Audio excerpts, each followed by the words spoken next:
এই বাচ্চাগুলো যা দুষ্টু হয়েছে না, খালি দেখো। ঠাকুর ঘরে চলে এসছে। আমাদের মন্দির আছে ঘরের বাইরে, এখনও মন্দিরটা কমপ্লিট হয়নি রং টং করা, কিন্তু ঠাকুর বসে গেছে। দেখো ঠাকুরের যে জিনিসপত্র, যে ঝুড়িগুলো আছে, ওই ঝুড়ির মধ্যে একটা বাচ্চা বসে আছে।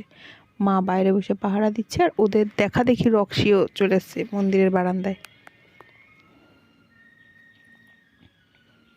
দেখো ওকে দেখতে চলে গেছে। এদিকে কিন্তু আজকে সকাল থেকে রক্সির শরীরটা ভালো না, কাল রাতেও ঠিকঠাক ভাত খায়নি, আজকে সকালেও খায়নি। যেটুকু খেয়েছে বমি করে দিচ্ছে। এমনি কিন্তু শরীর ভালো না, শুয়েই আছে, কিন্তু এদের সাথে থাকলে ওর শরীর ভালো হয়ে যায়। এত বদমাশি করে।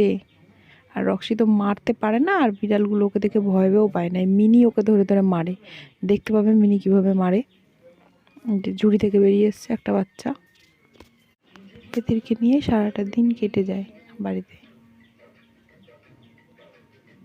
দেখেছো, এইবারকার বাচ্চা দুটো খুব দুষ্টু হয়েছে। মিনি যে এর আগের বার যে দুটো বাচ্চা হয়েছিল, একটা যে বড়টা আছে বাচ্চাটা, আর একটা অ্যাক্সিডেন্টে মারা গেছে, রাস্তায় অ্যাক্সিডেন্ট হয়েছিল, ওরা এত দুষ্টু ছিল না। এই বাচ্চা দুটো খুবই দুষ্টু। হয়ে দেখো, একটা উনি যে গোবরের ঘুঁটে টুটে দেওয়া, ওগুলোর ভিতর থেকে বেরোচ্ছে। আর এদের দেখা দেখি রক্সিও খুব দুষ্টুমি করে, ভয় টয় পায় না। যাই ওর মায়ের কাছে গিয়ে দিয়ে আসি। আমার সাথে সাথে রক্সিও উঠে গেল, আমার আগেইও এই যে উঠে গেছে। এর নাকি আজকে শরীর খারাপ হয়েছে, দেখো কিভাবে মারছে।